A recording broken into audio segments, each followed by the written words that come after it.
Tak mungkin caraku bicara, tak mungkin caraku tertawa.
Halo Bapak Ibu, apakah suara saya terdengar?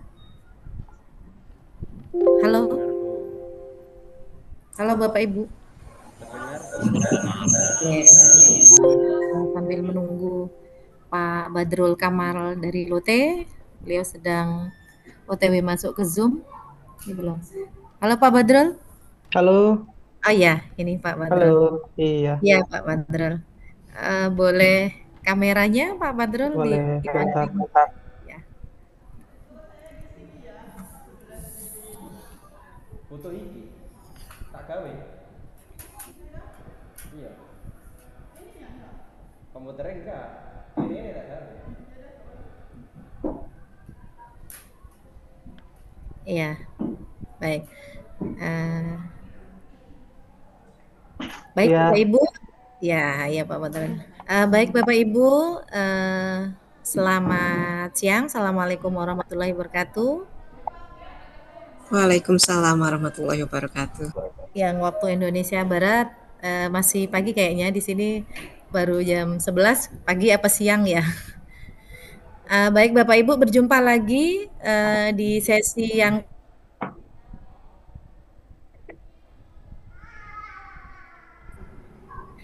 Halo Bapak Ibu, apakah suara saya terdengar? terdengar Ibu. Ya. Berjumpa lagi di pertemuan kita di sesi yang kedua Engko bersama Mitra Industri Pusat Belajar dari Lotte Grosir Mataram. Kali ini itu narasumber kita bersama Bapak Badrul Kamal. Mungkin kita langsung saja Pak Badrul Kamal nggih. Ini para peserta sudah hadir.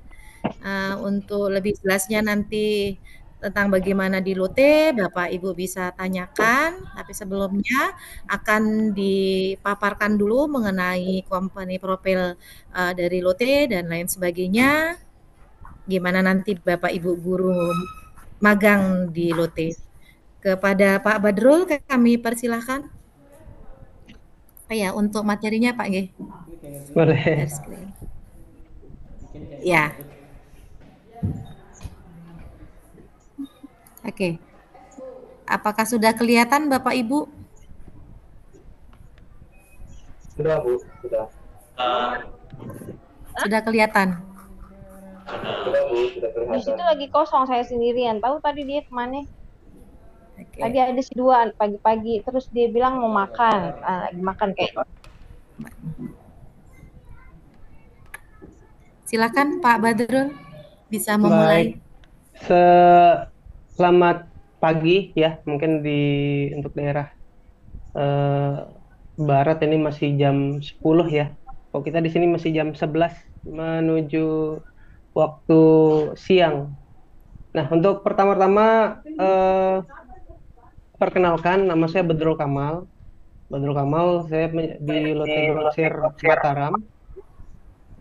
Nah, untuk sebagai pembuka, apa sih itu Lotte? Nanti saya terangkan sedikit secara umum, seperti Lotte itu seperti apa secara umum dan kenapa namanya Lotte, terus kenapa bisnisnya retail dan sebagainya. Nanti saya Pak Bagong sakit. terangkan secara umum seperti itu. Oke, bisa di share screen Ibu? Sudah belum, Mbak? Belum ya? Udah belum? Sudah? Sudah kelihatan? Belum Ibu. Belum Ibu. Belum. Saya ulang.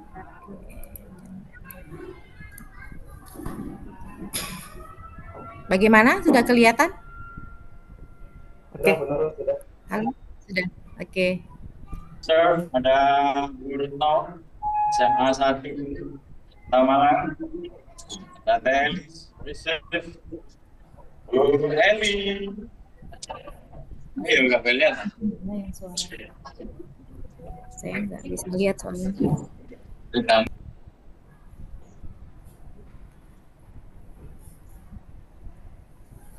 Oke, bisa minta tolong dilanjut di next Ibu. Oh ya. Ini Pak, Di next aja. lagi. Oke. Iya. Ini Mungkin ini ke bawah lagi Bu. Nah ini kan Mon benitang. Ini, Pak. Bentar. asal nama lote. Mantan pelajar. nah ini jadi di sini tujuannya Ada kemarin udah jam saya. Ada. oke. Ini kayaknya yang tahun kemarin kayaknya nih. Oh ya, sorry, salah. Saya Tapi isinya sama aja sih.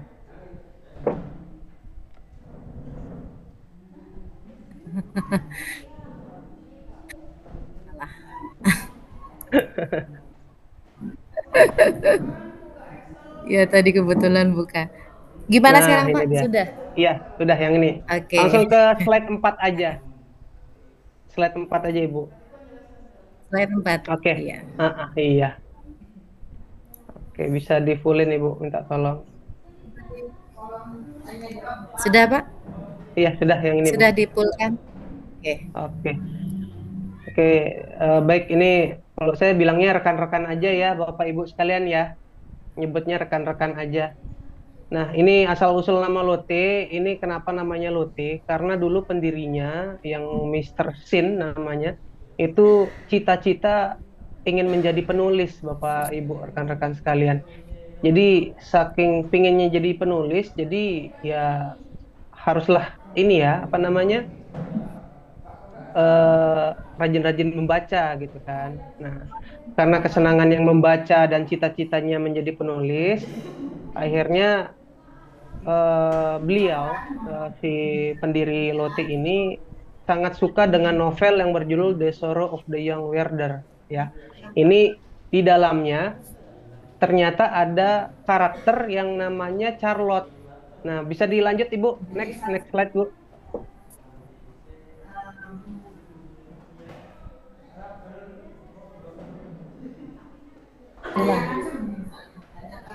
Sudah Pak?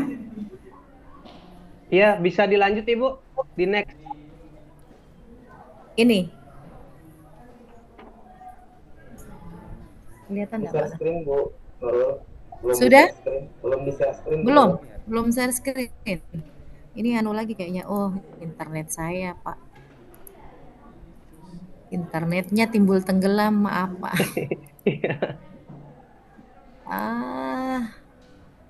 Ini di saat dibutuhkan internetnya malah timbul tenggelam. Gimana Pak? Yang Ini slide, sudah kelihatan? Iya, sudah kelihatan Ibu. Lanjut slide 5 Ibu.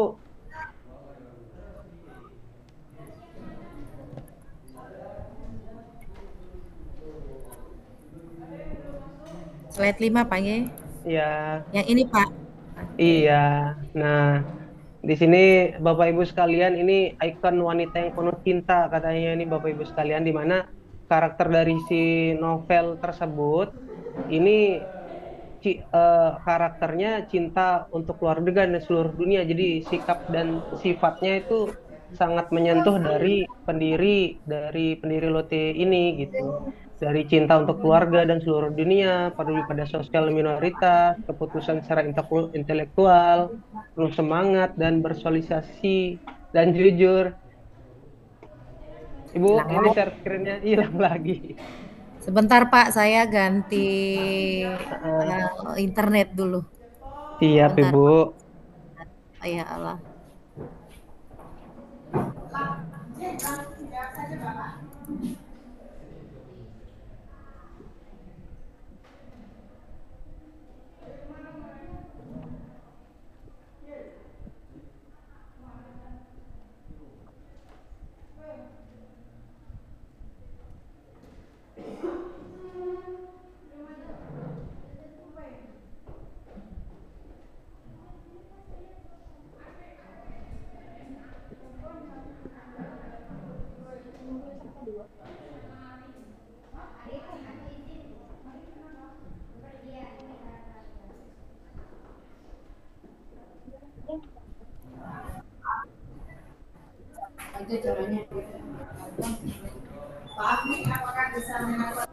Iya.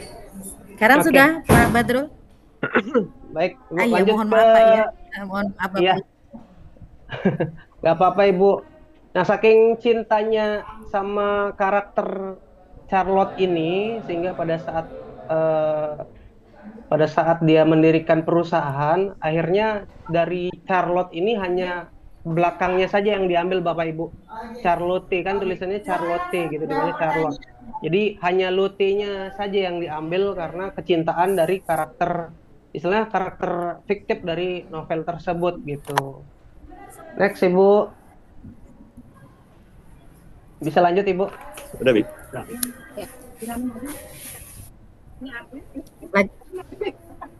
Lagi Pak? Iya lanjut Ibu, Next. minta tolong. Iya next.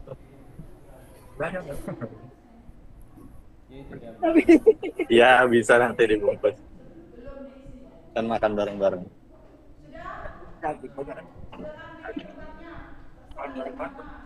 Iya. Ini lauknya bareng. Paling enggak sih.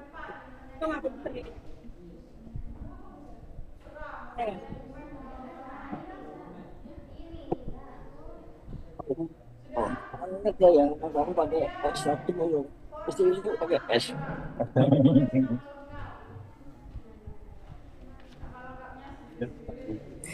Mohon maaf Bapak Ibu ini Coba saya share screen guys.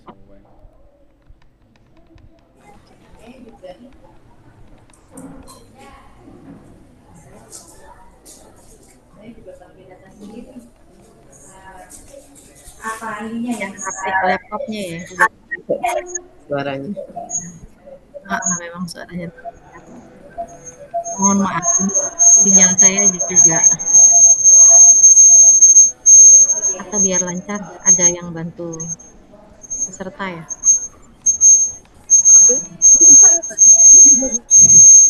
Atau Pak Kamal sendiri.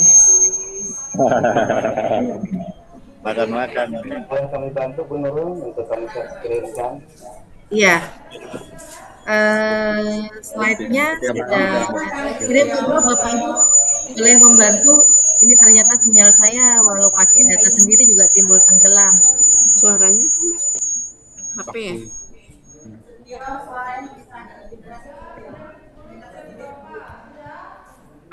Kok aneh sih kok suara Bu Ida? Rumah sakit, Suaranya beda sampai sini ya? tergantung.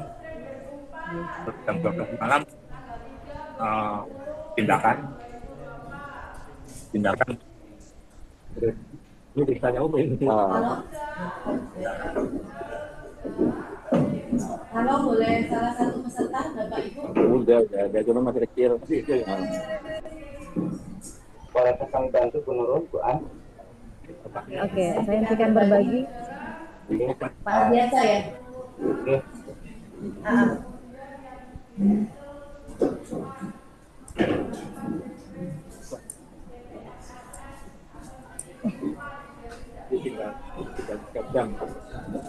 Sudah terlihat tuh Bu? Sudah. Oke, sudah Pak. Saya slide ke berapa Terima Pak? kasih Pak Biasa. Coba slide ke-7 Pak, minta tolong Pak.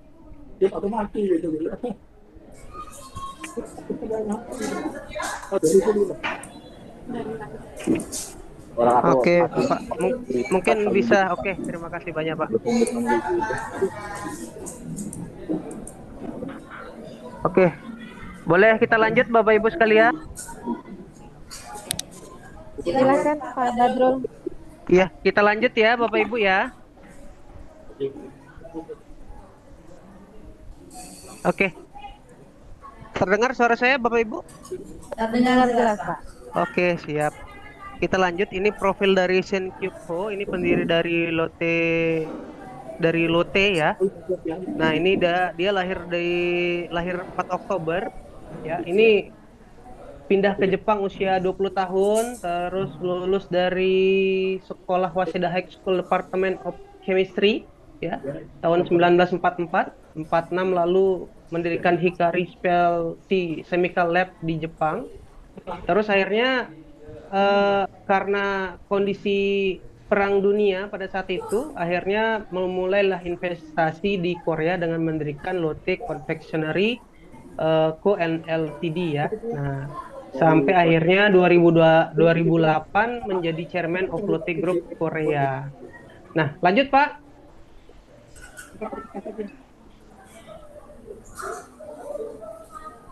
Oke. Ini tahapan ekspansi bisnis Lotte ya, agar lebih dekat pelanggan. Itu pertama tahun 1967 ada Lotte Confectionery. Ini dulu awalnya Lotte itu membuka usaha itu di bidang sabun Bapak Ibu sekalian. Sabun, deterjen dan sebagainya. Nah, dan disertakan oleh permen waktu itu, sabun dan permen menjadi pondasi berdirinya Lotte ini hingga berkembang kemana-mana. Akhirnya pada tahun 1973 itu mulailah mengembangkan ke pariwisata dengan mengembangkan Lotte Hotel 1973. Terus 1976 membangun Lotte Chemical, 1979 berdirilah Lotte Shopping ya. Lotte Shopping ini termasuk Lotte Grocery, Lotte Mart dan sebagainya. Ada pada tahun 89 ada Lotte Giant ya. Terus mohon maaf 82 maksudnya, dan 89 ada Lotte World, 2002 ada Lotte Card, dan 2016 ada Lotte World Tower yang menjadi kantor pusat Lotte sampai sekarang. Bisa dilanjut Bapak Ibu? Oke, next Bapak.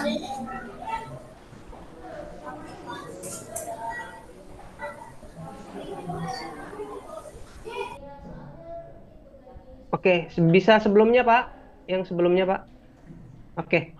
Nah, dalam membangun portofolio di sini Lotte membangun portofolio bisnis itu mengacu dengan motonya itulah lifetime brand.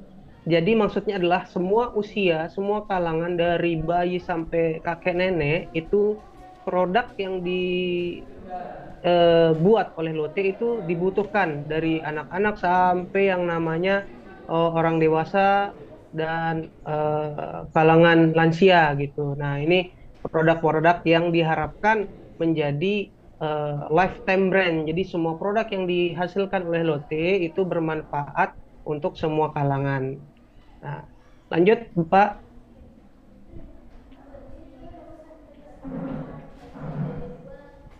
Nah, ini termasuk yang istilahnya di bidang retail ya. Ini ada 5 bidang bisnis Lotte Group. Yang pertama itu retail. Yang di kotak merah ini ada seperti Lotte Shopping, Lotte Mart, Lotte Supermarket, dan Lotte DFS Duty Free ya. Ini sudah ada di Indonesia. Nah, selebihnya itu masih masih di luar negeri lah, belum masuk ke Indonesia. Jadi yang baru masuk ke Indonesia ada Lotte Shopping, Lotte Mart, Lotte Supermarket, dan Lotte Duty Free. Next Bapak.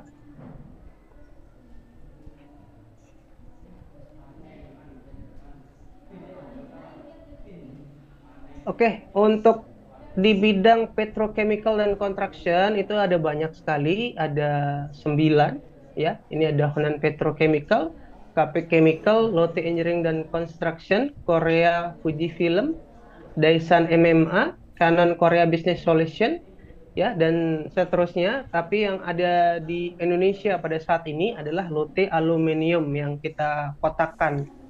Itu di bidang pertambangan Bapak Ibu. Lanjut Bapak.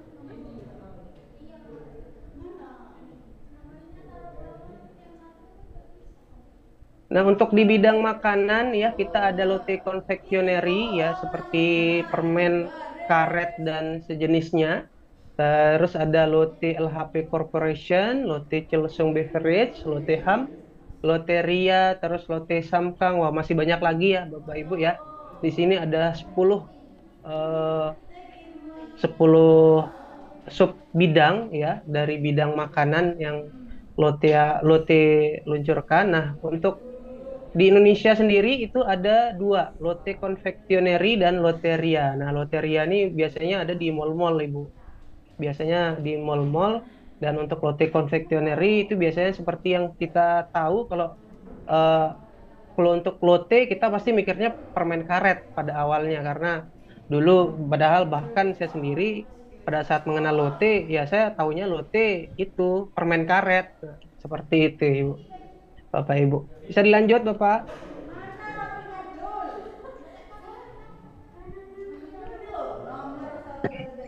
Nah, untuk sekarang itu di bidang tourism pariwisata. Di sini banyak sekali ya. Salah satu dari sekian banyak ini ternyata tidak ada di Indonesia ya, seperti Charlotte Theater, Lotte Jeju Resort, Lotte Corporation, Lotte Hotel Busan. Nah, ini biasanya di bagian pariwisata, tapi semoga di tahun-tahun kedepannya karena Indonesia juga merupakan bagian dari eh, objek atau tujuan wisata, mungkin kedepannya ya, mungkin masih dibicarakan ini.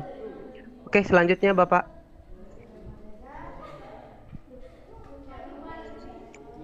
Oke, ada finance Ibu. Ini finance Bapak Ibu sekalian, ada Lotte Insurance, Lotte Card, Lotte Capital. Ya, bisa Bapak Ibu baca sendiri, tapi yang ada di Indonesia saat ini adalah Lotte Capital, Lotte Data Communication, Lotte Logistik dan Daihong ya. Nah, ini untuk keempat ini sendiri ini masih kami gunakan seperti Lotte Logistik dan Lotte Data Communication untuk keperluan di Lotte Grosir Mataram untuk pengiriman barang dan jaringan di Lotte Grosir Mataram ini sendiri. Lanjut, Bapak. Oke, ini bisa dilihat sendiri akselerasi globalisasi bisnis Lotte Group ya, pertumbuhan bisnis Lotte Group untuk pada saat ini bisa dilihat pemetaannya ya. Untuk Indonesia sendiri ada Lotteria, Department Store atau Mart, terus ada Chemical juga. Berdirinya pada tahun 2000, masuknya tahun 2009 ya. Dan seterusnya berkembang ke negara-negara lainnya ya. Mungkin beberapa saingan berat kita untuk di Asia Tenggara untuk saat ini itu Vietnam. Untuk di Asia Tenggara. Itu aja. Bisa lanjut Bapak. Oke, ini untuk pertumbuhan bisnis ya, market share terbesar dalam core bisnis Lotte ya.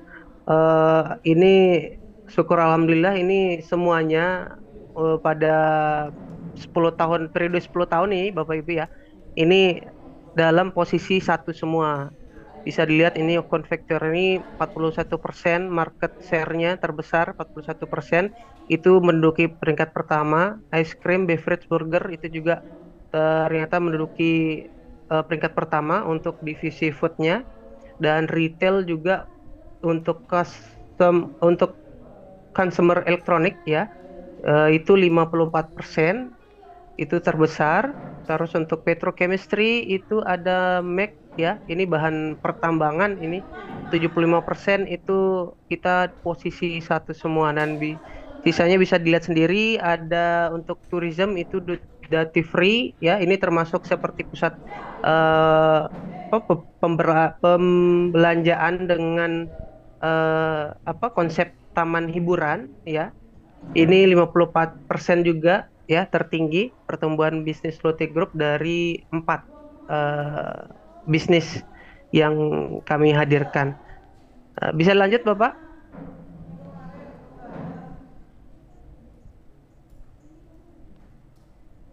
Oke, untuk ini sales ranking secara global ya. Ini untuk makanan kita ternyata untuk secara umum ini kita di urutan ke-19. Kalau untuk secara umum. Nah, untuk retail itu di urutan ke-31. Untuk petrochemistry itu kita ada di urutan 26. Nah, untuk duty free sendiri ini kita di urutan ketiga. Nah, ini dia pertumbuhan bisnis kami secara global, secara umum ya. Kalau dijadikan satu semuanya itu sudah ada peringkat-peringkatnya. Oke, bisa dilanjut Bapak. Nah, ini brand ranking secara global. Kalau ini secara bisa di sebelumnya Bapak? Bisa dibalik lagi.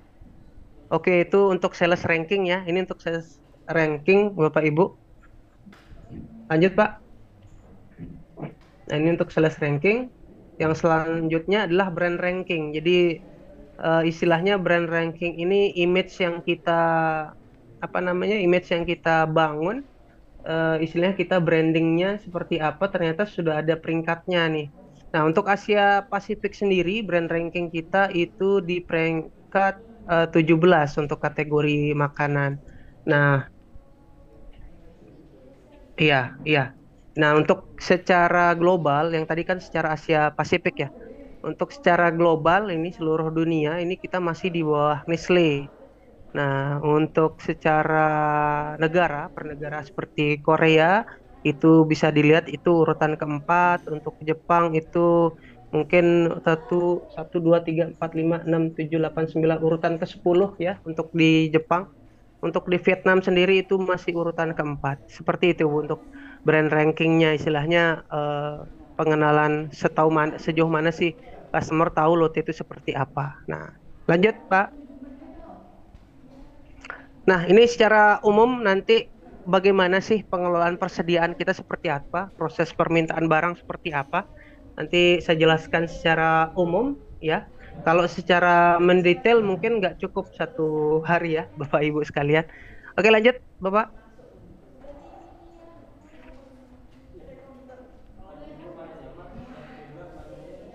Oke, mungkin nanti kalau ada pertanyaan bisa langsung dipotong aja Bapak Ibu, biar kita langsung berdiskusi gitu ya. Oke, kita lanjut. Di sini ada pengelolaan sebelumnya Bapak, sebelumnya. Oke, ini pengelolaan persediaan barang, proses permintaan barang ya. Ini ada 2 proses penerimaan barang dari supplier dan cross dock ya. Nah, dari supplier sendiri ini menggunakan logistik center atau logistik Lotte ya. Ini langsung dari supplier, pengiriman langsung ya. Nanti akan action personal store-nya itu seperti cek kelengkapan dokumen, terus cek PO atau pre-order dan surat jalan dan fisik. Nah, untuk pengiriman langsung ini untuk pengiriman langsung ini ya ada PO-nya, pre-order, surat jalan, faktur. Biasanya faktur ini istilahnya kelengkapan dari barang-barangnya. Barangnya misalnya susu ada berapa, terus ada kopi ada berapa jumlahnya, misalnya 10. Nah, seperti itu. Oke, barang dagangan maksudnya fisiknya ya, fisiknya. Dari supplier ini barang dagangan maksudnya fisiknya langsung logistik center, melalui logistik center terus langsung ke store atau GR. Kalau GR itu good receiving, berarti penerimaan barang. Nah, seperti itu. Nah, ini ada 2 yang dari supplier ya, pengiriman langsung. Nah, sedangkan yang kedua itu cross dock. Nah, cross dock itu tidak melewati yang namanya logistik center. Jadi tidak menggunakan yang namanya kendaraan sendiri gitu. Nah, cross dock ini menggunakan kendaraan seperti pihak ketiga gitu, menyewa truk dan sebagainya. Jadi menyewa kendaraan di luar dari pemilik supplier gitu. Jadi kalau yang logistik center, jadi supplier itu menggunakan mobilnya sendiri, menggunakan truknya sendiri atas nama suppliernya gitu kan, langsung dikirim ke store. Nah, sedangkan cross dock ini menggunakan pihak ketiga. Jadi barangnya itu tercampur dengan barang-barang toko lain gitu. Jadi tidak istilahnya tidak eksklusif gitu. Jadi barangnya tercampur dengan barang-barang toko lain. Sedangkan yang supplier itu langsung kita pesennya misalnya 10 ton beras, ya udah 10 ton beras gitu yang nyampe di toko. Sedangkan cross dock kita mesennya 10 ton beras, tapi ada 10 ton lagi yang gabung di satu truk itu dengan pesanan toko lain seperti itu. Paham Bapak Ibu sekalian? Ada yang ditanyakan mungkin? Mungkin jelas dari perbedaan dua ini, cross dock dan pengiriman langsung.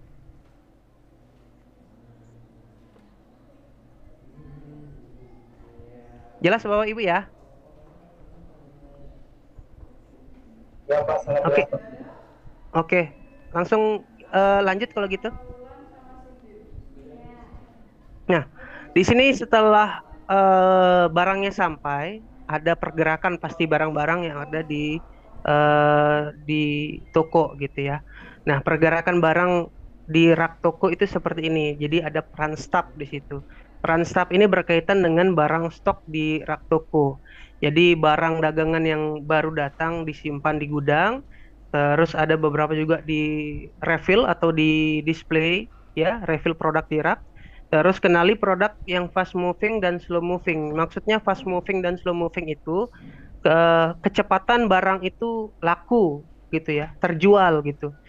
Mungkin ada satu barang yang hanya dalam 3 hari barang itu habis gitu. Itu termasuk fast moving. Nah, sedangkan ada barang yang pada saat dipajang sampai 20 hari ke depan itu tidak ada yang terjual atau bahkan mungkin sedikit penjualannya. Itu termasuk slow moving.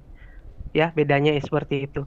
Nah, terus ada cek artikel yang masih layak jual atau tidak. Maksudnya cek artikel yang masih layak jual ini mungkin ketika makanan kaleng itu penyok dan atau rusak kemasannya. Nah, itu termasuk yang tidak layak jual. Jadi kualitasnya sudah tidak kualitas untuk diperdagangkan kembali gitu. Nah, yang selanjutnya segera laporkan artikel yang akan habis untuk dibuatkan PO. Ini pre-order ya. Dibuatkan PO untuk didatangkan kembali misalkan barang tersebut habis atau akan segera habis gitu.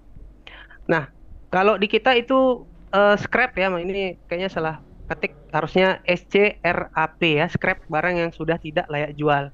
Nah, dari yang kita cek artikel yang tadi yang masih layak jual atau tidak gitu ya, itu kan nanti tersisihkan atau tersisihkan barang-barang yang tidak layak jual. Nah, yang tidak layak jual ini tidak mungkin kan kita jual kembali ke customer atau mungkin kita jual ke karyawan karena di situ istilahnya ya tidak layak gitu, tidak layak untuk dijual, barang rusak gitu. Nah, itu kita akan lakukan scrap atau pemusnahan barang-barang tersebut. Jadi agar tidak digunakan kembali atau disalahgunakan oleh orang lain atau oleh oknum yang ada di toko gitu. Nah, dan yang ketujuh ini kita harus mengenali dan kendalikan barang yang rawan hilang ya. Yang kenali dan kendalikan barang yang rawan hilang ini seperti barang-barang yang ukuran kecil ya, seperti coklat, barang-barang yang memang kecil tapi mahal gitu ya. Rokok seperti itu. Nah, ini kita harus kenali dan kendalikan barang-barang yang rawan hilang. Jadi solusinya ya kita memisahkan tempat pendisplayan. Seperti rokok misalnya kita nggak mungkin taruhnya di rak umum. Jadi kita pisahkan ke dekat kasir seperti itu. Salah satu contohnya. Ya. Ada yang mau ditanyakan Bapak Ibu? Kalau nggak ada bisa langsung dilanjut Bapak. Nah, ini salah satu proses ya, proses permintaan barang atau pengelolaan persediaan. Jadi ini termasuk apa namanya?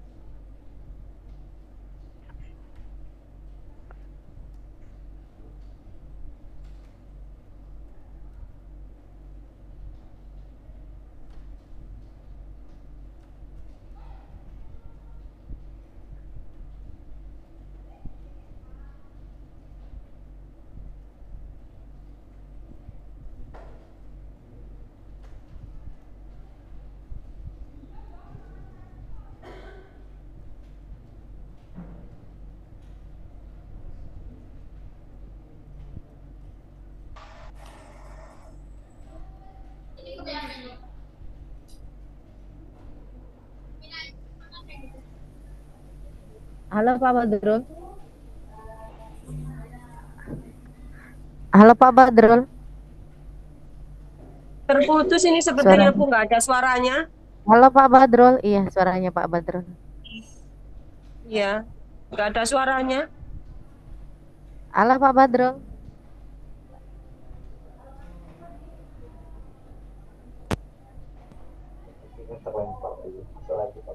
Ah, iya, ganti ini. Halo Pak Badrul, sudah masuk lagi kah? Halo.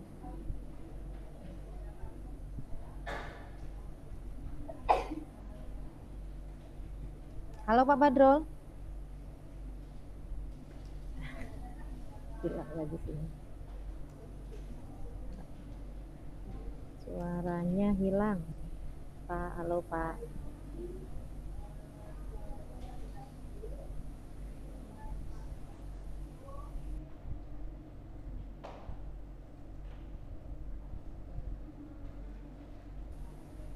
Halo Pak Badrul, suara Bapak menghilang Pak.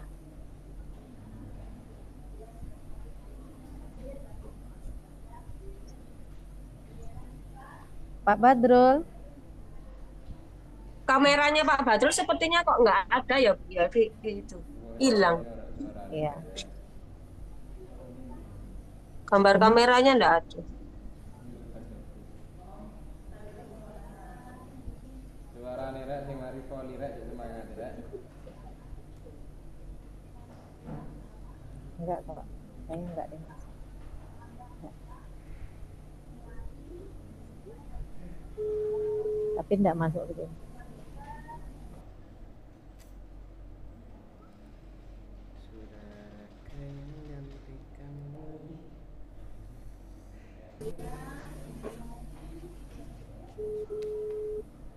Halo Pak Badrul.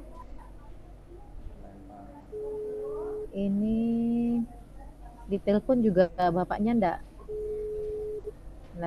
ngangkat. Masih? Pak Badrul masih ada di Zoom? Mohon maaf Bapak Ibu untuk kendala teknis. Ini Pak Badrul masih ada di Zoom, tapi menghilang. Kameranya tidak aktif, suaranya juga menghilang di telepon. Nggak ini. Di WA.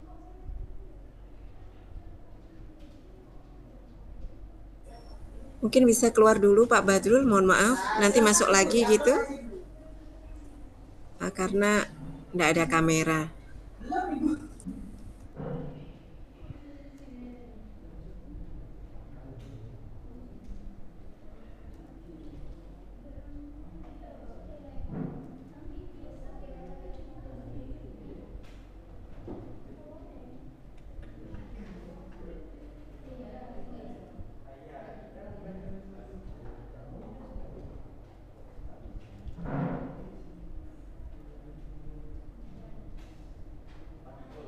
Ya.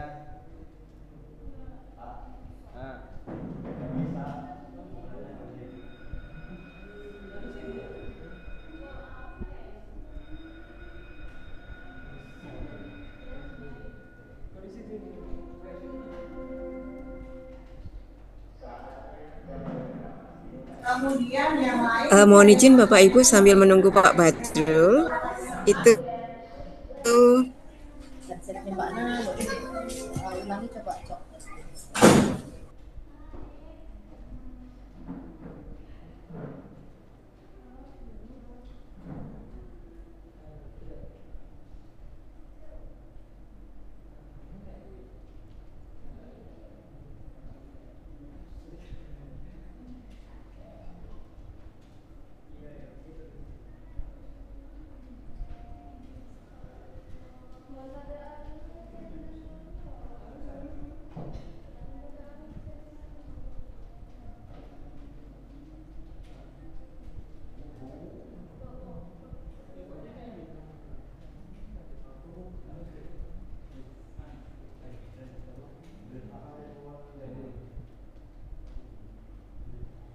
Ya, sudah masuk Ibu. Halo. Oke. Ya.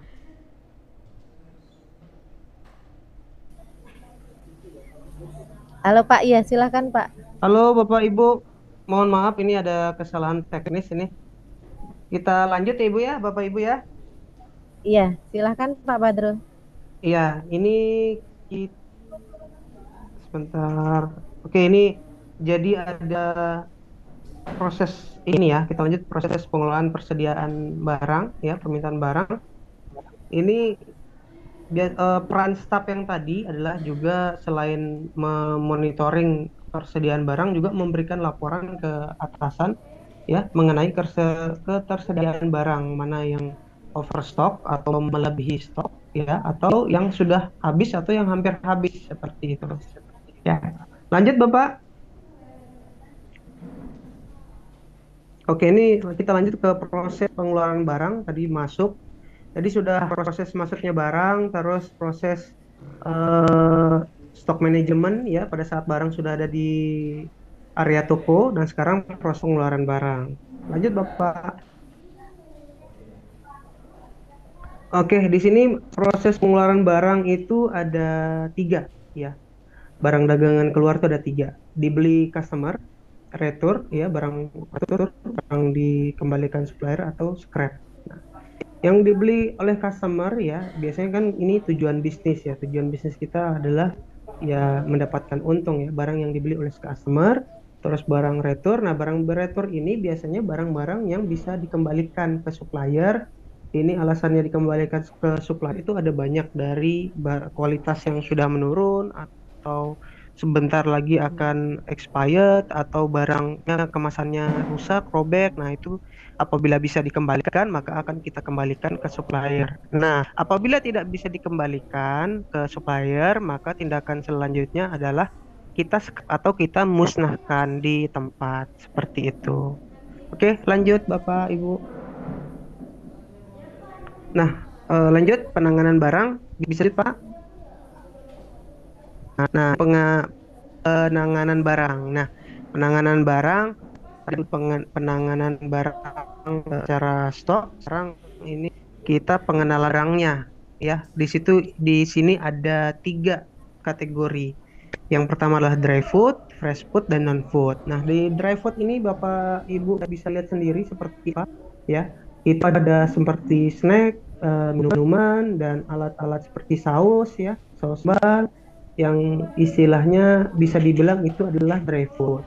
Nah, fresh food ini seperti barang-barang seperti hasil ini ya, hasil bumi itu ya, seperti buah-buahan, sayur-sayuran ya. Terus ada daging ya, barang fresh lah istilahnya, maka disebut fresh food. Nah, kita lanjut ke non food. Nah, non food ini sendiri Bapak Ibu bisa lihat sendiri ya, non food itu maksudnya ya bukan makanan gitu yang tidak bisa dimakan. Ini seperti barang elektronik, terus sabun dan pakaian. Nah, bisa dilanjut Pak.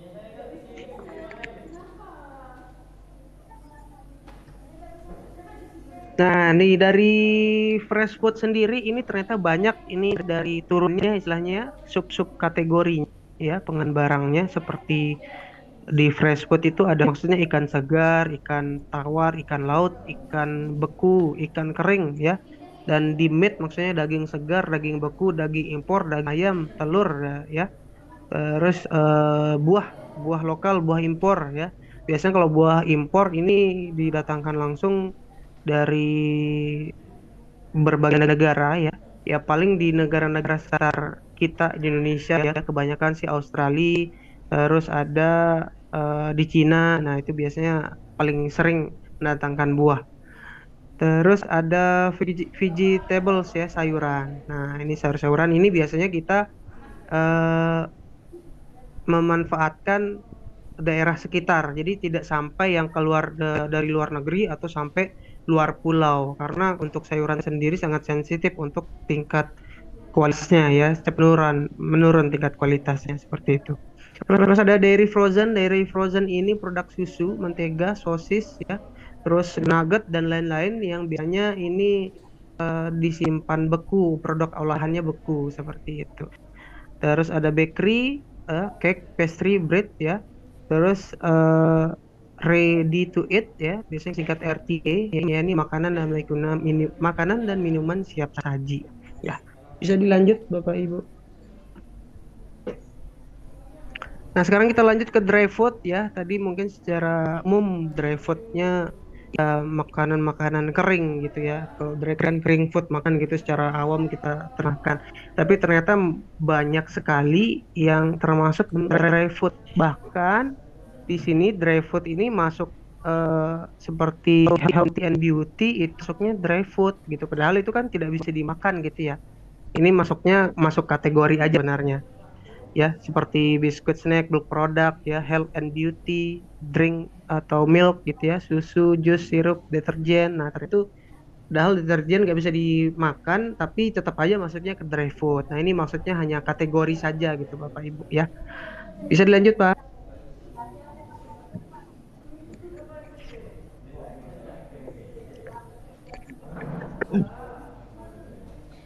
Oke, ini langsung ini GMS maksudnya General Merchandise Service ya. Jadi biasanya berkaitan dengan barang-barang elektronik, furniture ya.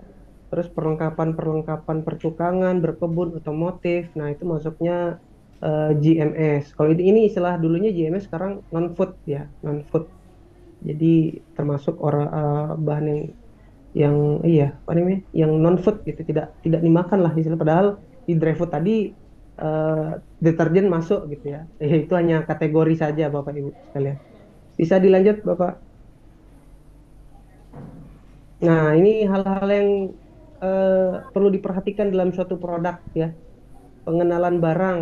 Ini biasanya ada merek, kemasan, rasa, ukuran, expired date, barcode, jenis, manfaat. Ini semuanya yang tercantum di suatu kemasan. Jadi harus jelas. Nah, apalagi sekarang tambahannya adalah sertifikasi halal sudah harus tercantum ya semua barang. Jadi maksudnya jangan sampai juga yang harusnya haram dihalalin gitu. Ini yang halal, maksudnya sertifikasi halal wajib hukumnya sekarang di semua retail itu atau supplier yang mengeluarkan barang makanan, minuman itu mencantumkan sertifikasi halal sesuai standarnya. Seperti itu. Ini masih secara umum untuk merek, kemasan, rasa, ukuran, tapi untuk Indonesia sendiri harus mencantumkan sertifikasi halalnya atau logo halal seperti itu. Lanjut Bapak. Nah, penanganan barang ini pengelolaan persediaan. Nah, ini salah satu cara kita untuk mengatasi yang namanya expired date, Bapak Ibu sekalian. Istilahnya itu FIFO dan FEFO. FIFO itu sendiri merupakan kependekan dari first in, first out ya. Pemahamannya itu adalah barang yang pertama masuk itu adalah yang pertama keluar. Jadi misalnya dalam seminggu ini pada hari Senin ya, barang masuk misalnya kopi ya. Misalnya kita bilang saja ini kopi, pada hari Senin itu masuk. Nah, pada hari Kamis kopi juga masuk gitu.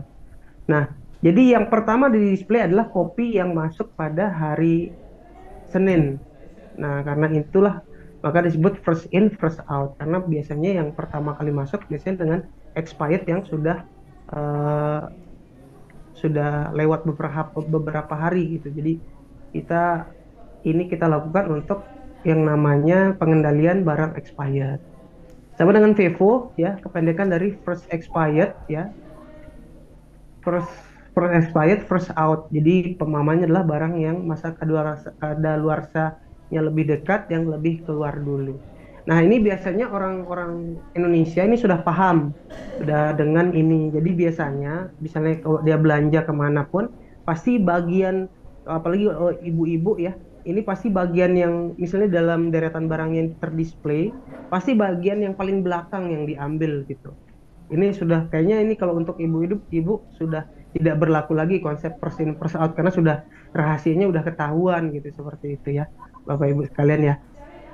Oke, lanjut Bapak. Oke, kita masuk ke kategori produk ya. Ini mungkin sama seperti tadi ya, dry food, fresh food dan GMS atau non food. Lanjut Pak. Oke, ini pembagian kategorinya ya. Ini kita pembagian kategorinya seperti ini. Dry food, fresh food, non food ya. Tadi sudah kita jelaskan sedikit. Lanjut Pak. Oke, ini tadi sudah saya jelaskan. Fresh food itu ada fish, meat, fruit, agricultural product, dairy frozen, bakery ya. Lanjut Pak. Oke, ini untuk yang dry food. Dry food sama seperti tadi, ada biskuit, drink, deterjen, bulk product, saus, milk, coffee. Ya, lanjut Pak. Nah, ini juga general merchandise service atau GMS atau non food sekarang istilahnya. Ya, lanjut Pak. Oke, ini adalah pengelolaan penjualan yang dilakukan oleh staf ya. Aturan display produk. Aturan display produk yang seperti Bapak Ibu bisa lihat ya, pengertian dan tujuan display ini adalah kegiatan memajang atau menata barang produk di rak pajangan ya, sesuai dengan standar perusahaan. Nah, setiap perusahaan itu berbeda-beda standarnya Pak. Nanti saya jelaskan secara awam seperti apa. Mungkin bisa dilanjut di slide berikutnya Pak. Oke. Pengertiannya dulu ya Bapak Ibu sekalian, ini pengertian dan tujuan display. Tujuan display di area sales ya, maksudnya di area kalau Bapak Ibu sekalian masuk ke dalam area perbelanjaan dan banyak sekali barang-barang yang dipajang untuk ditawarkan untuk dijual, nah itu merupakan area sales. Ini maksudnya adalah untuk membangkitkan minat konsumen untuk dibeli gitu ya. Menjadikan penampilan produk lebih menarik, terus mengingatkan rencana belanja konsumen, terus menampilkan informasi produk dan menjamin keamanan produk. Nah, seperti itu. Jadi kalau Bapak Ibu perhatikan, kalau masuk ke tempat-tempat retail modern, dipajang sedemikian rupa, disusun sedemikian cantik, ya tujuannya seperti ini, membangkitkan minat konsumen untuk membeli. Nah, dan untuk di area gudang, ya tujuannya itu menjamin keamanan produk, ya mempermudah dalam pencarian barang. Jadi harus pintar-pintar dalam membedakan mana yang fast moving sama yang slow moving. Nah, kembali lagi ke fast moving dan slow moving. Jadi ketika barang fast moving ternyata ditumpuk di bagian belakang dan ditutupi oleh barang-barang yang slow moving, nah ini menjadi resiko tersendiri, barang-barang tersebut tidak terjual atau malah dilupakan oleh para stafnya karena mengira bahwa yang fast moving tadi barangnya sudah habis, padahal barang-barangnya itu diletakkan paling pojok dan tertutup oleh barang-barang yang slow moving tadi, seperti itu. Nah, itu gunanya kita harus pintar-pintar mengendalikan barang-barang fast moving itu sendiri. Mbak, ininya itu. Mbak, saya aja tadi sempat masuk, ini enggak masuk kok. Maaf. Gimana Ibu? Oke, kita lanjut ya Bapak Ibu ya. Lanjut, maaf ya, Pak Badrul. Iya, kita lanjut ya. Nah, jadi yang tadi seperti tadi menjamin keamanan produk itu maksudnya barang yang makanan dan barang-barang sabun ya, misalnya barang-barang non food dan tadi deterjen, padahal sama-sama dry food, tapi itu kita harus pisah. Jadi tidak boleh digabung. Jadi harus dipisah tempatnya atau dibatasi atau dikasih jarak seperti itu. Jadi kita harus menjamin keamanan produk sehingga nanti ketika ada barang-barang makanan yang kita akan display dan akan terjual, itu takutnya nanti malah terkontaminasi atau dicemari oleh bau-bau sabun seperti itu. Jadi di area gudang sendiri kita harus pisah atau menjamin keamanan produk. Nah, untuk dan juga mempermudah dalam pencarian barang. Jadi istilahnya di grouping gitu. Untuk daerah kanan misalnya makanan semua, daerah kiri sabun semua gitu. Nah, jadi ini kita harus mempermudah dalam pencarian barang dan selanjutnya selalu menjaga kerapihan produk. Nah, ini juga menjadi istilahnya cara kita mempermudah dalam pencarian barang tadi. Oke, seperti itu. Bisa dilanjut, Pak? Oke, ini standar ya. Standar aturan display produk ya. Ini ada yang namanya facing out. Semua barang dipajang dengan cara ditarik ke posisi depan dan posisi barang menghadap ke depan dengan sempurna gitu ya. Istilahnya kalau barangnya sisa 5 ya, terus posisinya itu di tengah-tengah atau bahkan di ujung rak gitu. Nah, ini facing out ini eh, apa namanya digunakan gitu, akhirnya barang-barangnya dimajukan, jadi padahal itu barangnya udah habis, di sisa 5 aja di depan, tapi ternyata dengan cara itu barangnya terlihat full gitu, seperti itu. Tapi tidak serta-merta semua barang kita gunakan teknik facing out ini. Facing out ini digunakan ketika ada barang yang sangat istilahnya stoknya sedikit dan untuk kedatangan barangnya masih lama atau mungkin masih seminggu lagi, dan akhirnya kita siasati dengan facing out. Jadi barangnya itu kita majukan semua, walaupun di belakangnya terlihat kosong ya. Pokoknya kita perlihatkan bahwa barangnya kelihatan full dengan facing out gitu. Sesuai dengan yang di foto ini. Bisa dilanjut, Pak? Oke, airspace display ya. Ini maksimal jarak 2 cm antara barang dengan shelving atasnya, maksudnya rak di atasnya gitu ya. Jangan sampai dari foto tersebut ya tidak ada ketinggian barang dengan ketinggian raknya itu berbeda jauh gitu ya. Jadi harus benar-benar pas gitu. Nah, ini maksimal jaraknya 2 cm antara barang dengan rak atasnya ya, shelving yang di atasnya.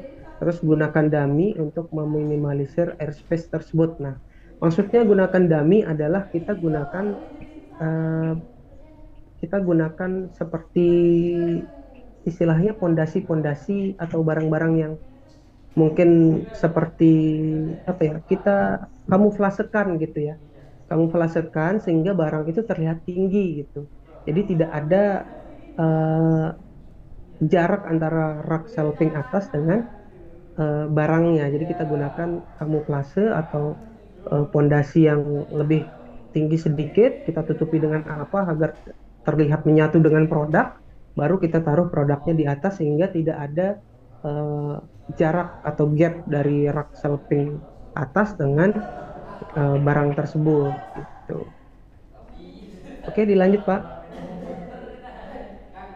Nanti kalau misalnya ada pertanyaan langsung aja dipotong, tidak apa-apa Pak, kita diskusi aja ya, biar takutnya nanti ketika sudah lama misalnya di akhir nanti baru ada sesi pertanyaan, nanti malah lupa mau nanya apa gitu. Langsung aja ketika ada pertanyaan langsung aja potong, nggak apa-apa Pak, Bapak Ibu sekalian ya. Oke, ini kita lanjut standar kualitas dan penyortiran produk ya, display horizontal ya. Ini dilaksanakan untuk kategori produk minuman ya, milk, bulk product, hair and beauty, deterjen. Nah, maksudnya horizontal produk itu yang berdiri, yang yang warnanya sama gitu. Misalnya seperti gambar ini kan kuning, itu kuningnya ke bawah gitu ya, warna kuningnya ke bawah. Nah, yang benar itu kuningnya itu ke kiri kanan gitu, secara horizontal gitu, secara ininya. Jadi jangan sampai ke bawah gitu, jadi membingungkan nanti. Maksud dan tujuannya seperti itu. Oke, bisa dilanjut. Nah, ini standar kualitas dan penyortiran produk ya, kita masih lanjut di situ. Nah, ini floor display promotion, jarak antar floor display dan end gondola. End gondola itu maksudnya seperti foto yang di sebelah kanan Bapak Ibu ya, itu maksudnya itu namanya gondola. Nah, maksimumnya itu ketinggian 120 ya, maksimum 150 ketinggian ISP-nya. Nah, ISP itu maksudnya daftar kayak informasi bahwa barang ini dijual dengan harga sekian. Nah, itu ISP Bapak Ibu sekalian ya. Nah, ini jadi ketinggian minimumnya display 120, maksimum 140. Nah, nanti ada istilah informasi harganya itu 180 tingginya seperti itu. Dan jarak antar gangnya itu bisa dilewati oleh 2 troli. Jadi tidak sembarangan kita bangun gondola gitu ya, Bapak Ibu sekalian ya. Bisa dilanjut, Pak?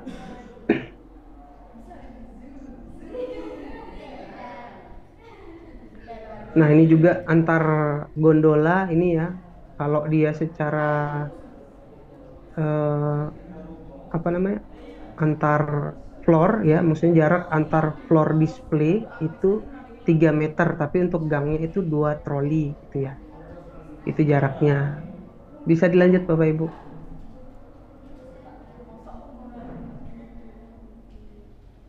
Oke, ini Technifill itu maksudnya rak seperti ini, dan ini kan kayak rak besar gitu ya.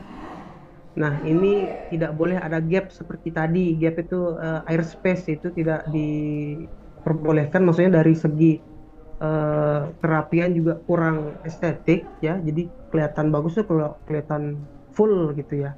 Nah, ini harus diisi oleh satu produk, tidak boleh tercampur dengan produk lain, dan harus dalam istilahnya ini barang promo gitu kan, ditaruh di sini dengan full seperti itu, sesuai dengan yang difoto. Oke, bisa dilanjut Pak. Oke, ini display sensitive item yang seperti saya bilang barangnya kecil tapi harganya cukup mahal gitu. Nah, ini kan takutnya bisa diselip-selipkan oleh oknum-oknum yang kita tidak inginkan gitu ya. Nah, ini biasanya dulu ini dipisah, ini tempat penjualannya itu adalah kalau di Lotte itu area farmasi ya. Ini dipisah barang-barang seperti ini. Nah, ini penjualannya menggunakan nota, isi produk disimpan di pusat informasi, terus barang yang terjual dapat diambil di customer service ya. Terus memberikan informasi pelanggan dengan menggunakan ISP atau apa namanya? Price card kita bilang ya. Price card itu informasi yang menunjukkan harga barang tersebut ya. Memberikan informasi pada pelanggan dengan menggunakan ISP untuk pengambilan barang. Oke. Bisa dilanjut, Pak?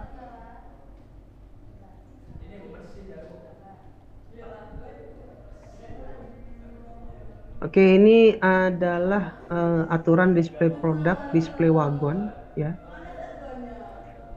Display wagon ini dapat digunakan untuk barang kategori garment, kitchen, bedroom ya, interior bedding, biskuit, cereal, noodle, coffee ya, dan masih banyak lainnya ya. Nah, cover wagon tidak lengkap ini maksudnya tidak apa namanya, tidak full gitu ya. Wagonnya tidak lengkap ya di sini. Nah, yang benar adalah full seperti ini. Jadi di sini ada agak berantakan, takutnya tercampur dengan kategori lain. Ini walaupun ini kategorinya sama tapi mereknya macam-macam seperti itu. Oke, bisa dilanjut, Pak.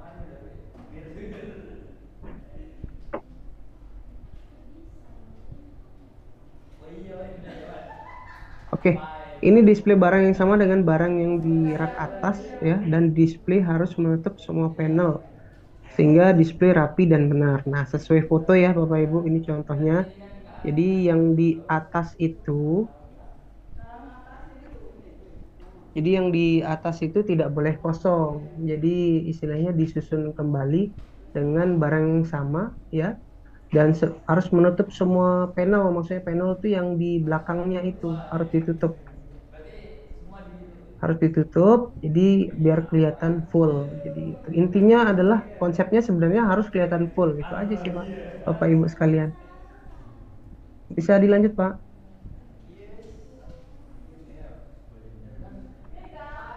Oke, ini kalau ini namanya tekniknya sideways display ya. Ini biasanya di area GMS ya atau non-food ya, display barang yang mengarah ke arah pelanggan dengan sudut kemiringan 45 derajat mengarah ke arah kedatangan pelanggan. Nah, seperti ini Bapak Ibu sekalian tampilannya. Mungkin nanti kalau ke retail modern dan melihat seperti ini namanya sideways display. Jadi menghadap ke arah pelanggan dengan sudut kemiringan 45 derajat. Nah, ini mungkin biar kelihatan estetik Ibu ya, Bapak Ibu sekalian ya. Bisa dilanjut Pak. Oke, ini itu namanya kategori divider atau pembatas ya, meletakkan pembatas tersebut sesuai dengan posisi barang. Kalau dari foto yang sebelah kiri, ini kecap bangau ya, kecap bangau, tapi divider pembatasnya itu melewati malah ke ini kayaknya saus saus gitu ya, bukan ke kecap gitu. Jadi harusnya pembatasnya itu saus, pembatas baru kecap. Ini kan saus, pembatas saus baru kecap gitu. Nah, ini jadi harus tepat meletakkan pembaginya dividernya ya, biar sesuai dengan kategori kecap-kecap, saus-saus seperti itu. Oke, dilanjut Pak.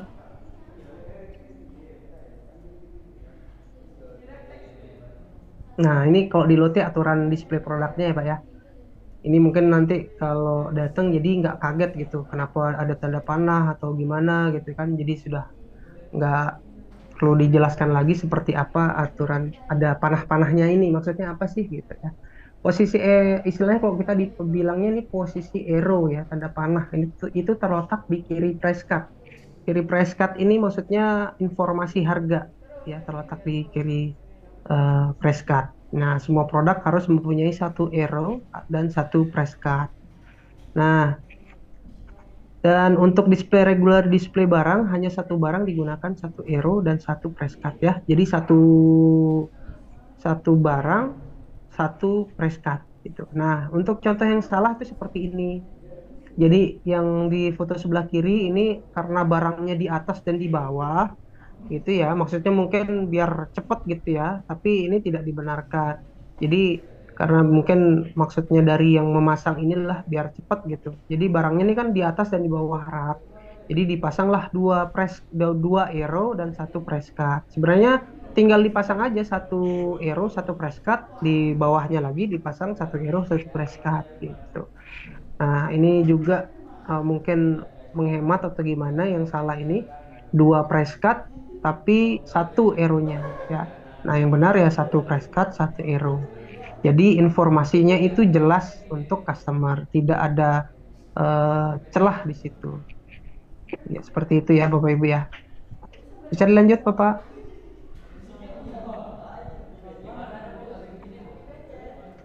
Oke, ini out of stock marking ya, OOS ya, ini ya out of stock marking. Nah, ini terletak di kiri press card. Nah, ini tadi sudah ada sejelaskan yang satu apa ya? Satu arrow, satu price card. Nah, ketika barangnya ini habis, nah price card itu ketika dibalik muncullah keterangan bahwa mohon maaf barang ini sedang habis seperti itu. Jadi untuk sementara kita lakukan membalikkan tanda arrow gitu. Di balik arrow ini ada keterangan bahwa barang tersebut habis seperti itu. Itu kalau di lote ya Bapak Ibu sekalian. Bisa dilanjut Pak?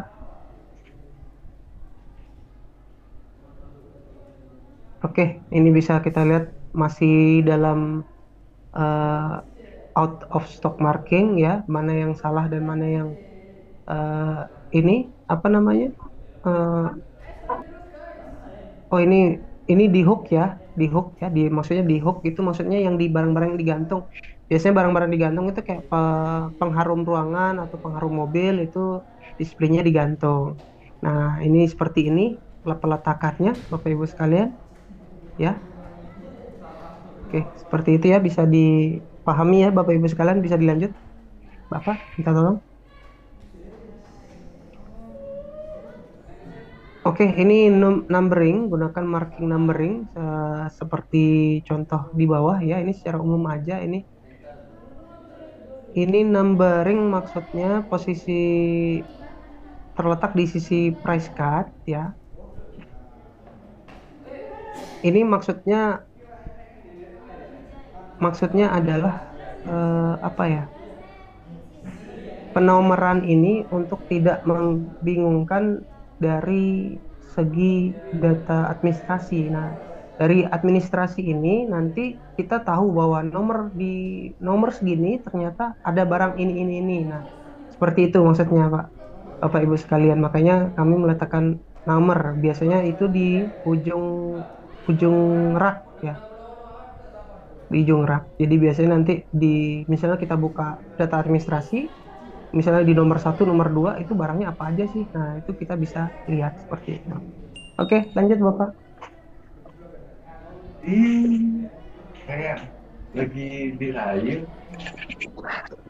Alasnya apa? Ya. Lagi Zoom. Oke, kita lanjut Pak.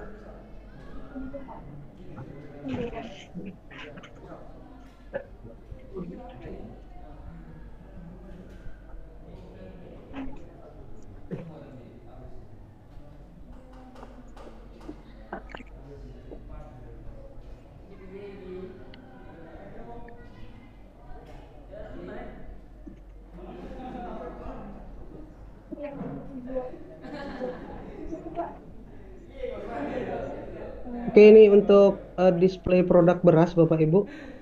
Ya, ini secara bertumpuk dan tidak berdiri, disusun sesuai brand dan ukuran, dan maksimal ketinggiannya itu 1,2 ya. Jadi ini termasuk untuk segi keamanan juga ya. Kenapa tidak berdiri? Karena biasanya nanti terjadi yang namanya mau dibilang keruntuhan ya, bukan keruntuhan Candi Borobudur ya Bapak Ibu ya. Ini biasanya sih nanti takutnya hal-hal yang tidak diinginkan seperti menimpa customer pada saat di area, itu yang kita takutkan. Sehingga untuk display produk beras itu secara bertumpuk dan tidak berdiri. Oke, lanjut Bapak.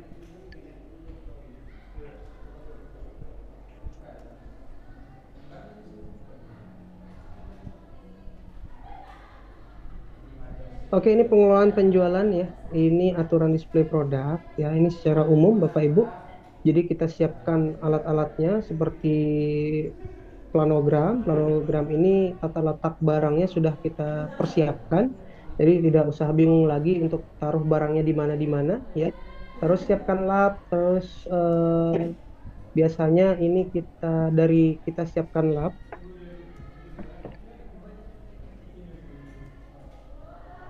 Ini tujuannya untuk kita bersihkan dulu dari rak display yang kita akan susun. Ya, biasanya kita kalau ingin display pasti kita bersihkan dulu rak-raknya Bapak Ibu sekalian, dan cek barcode di setiap produk. Maksudnya itu apakah terbaca atau tidak, ataukah masih utuh. Biasanya ada produk-produk yang dari segi barcode itu tidak tercetak dengan baik, sehingga pada saat di kasir itu mengalami kesulitan dalam men-scan barcode-nya. Nah, terus di sini ada cek produk layak jual atau konsumsi dan konsumsi FIFO dan expired. Nah, ini biasanya secara berkala. Secara berkala Bapak Ibu sekalian, ya. Biasanya kalau di sini di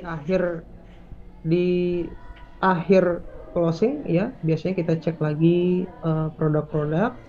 Dan setiap pagi pada saat mau buka toko itu kita cek secara beramai-ramai ya, semua staff kita arahkan untuk mencek produk dari expired ya, produk-produk yang expired date seperti itu.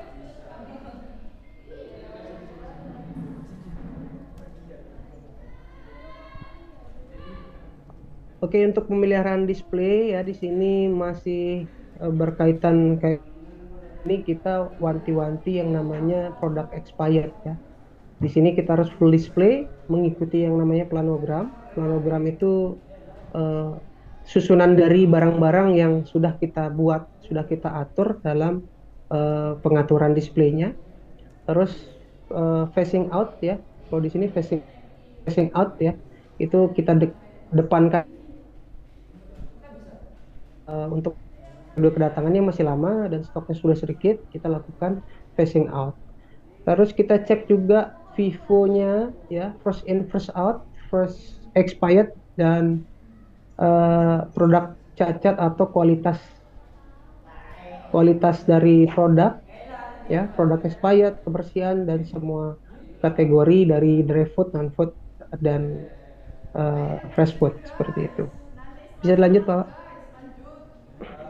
Oke, kita lanjut ke tadi sudah penerimaan barang, terus penanganan barang. Sekarang kita ke customer service-nya, Bapak Ibu. Bisa dilanjut Bapak? Oke, ini prinsip atau ekspektasi ya pelanggan tentang pelayanan. Ada 4 alasan mengapa pelayanan pelanggan itu penting, Bapak Ibu. Ya, ini di sini ada 4, ada pelayanan, persaingan bisnis, konsumen, pelayanan pelanggan. Nah, itu Bapak Ibu bisa baca sendiri dari industri pelayanan itu ada pertumbuhan industri pelayanan, terus persaingan bisnis meningkat ya. Terus konsumen ternyata sudah lebih pintar ya. Dan selanjutnya pelayanan pelanggan yang bermutu adalah sumber ekonomi perusahaan. Nah, di sini 4 alasan mengapa pelayanan pelanggan itu penting ya. Lanjut Pak. Nah, kalau di sini ya mungkin prinsip pelanggan tentang pelayanan ya bisa di Bapak Ibu baca sendiri ya. Saya tidak perlu dengan bagian apa saya berhubungan ya. Biasanya kalau kita mau ini pasti kalau seragamnya sama gitu ya pasti kita langsung tanya barang ini di mana. Biasanya kalau di digital modern seperti itu ya. Nah, yang dari sekian banyak kata-kata ini setiap kali saya dilayani seorang itu artinya saya berhubungan dengan perusahaan secara menyeluruh.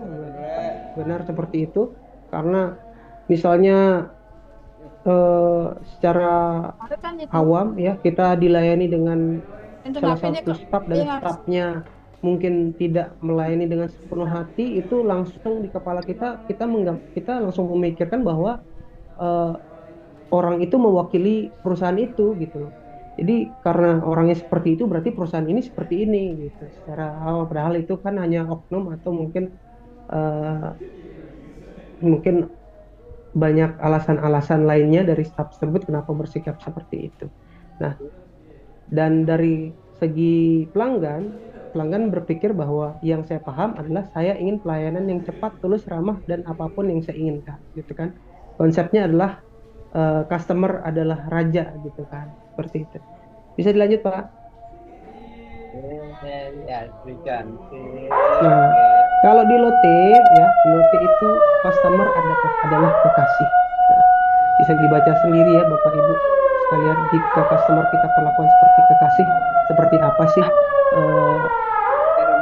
pelayanan kita kepada customer tersebut. Bisa Bapak Ibu baca sendiri layaknya PDKT gitu ya, kita berupaya untuk menggali informasi lebih dalam terkait apa yang diinginkan dan dibutuhkan oleh para konsumen gitu kan. Karena kita berpikir customer adalah kekasih gitu, mindsetnya diatur lah customer adalah kekasih.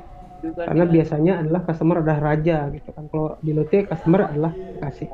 Nah, bisa dibaca Ibu, Bapak Ibu sendiri ya, bisa dibaca ya Bapak Ibu. Sebagai seorang saran dan kritik yang diberikan oleh konsumen akan terdengar layaknya bentuk kasih sayang yang membangun gitu kan. Nah, seperti itu Bapak Ibu sekalian ya. Dan sebagai seorang kekasih ya, kesetiaannya kadang malah mengalahkan akal sehat gitu ya. Jadi customer kita tuh bukan hanya menjadi customer loyalty, tapi bahkan menjadi customer engagement gitu ya. Jadi kalau katanya Jen Park ya, kami memperlakukan para konsumen seperti bagaimana kekasihnya menunjukkan cintanya. Seperti itu Bapak Ibu. Kalau sekarang customer adalah kekasih gitu kata-katanya. Oke, Bapak Ibu bisa dilanjut.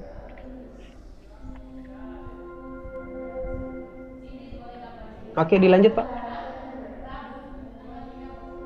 Oke, ini formula kepuasan pelanggan ya. Ini kita tahu kepuasannya pelanggan itu formulanya seperti apa sih? Kinerja dikurangi harapan sama dengan kepuasan pelanggan. Nah, kalau kinerjanya melebihi dari harapan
Oke.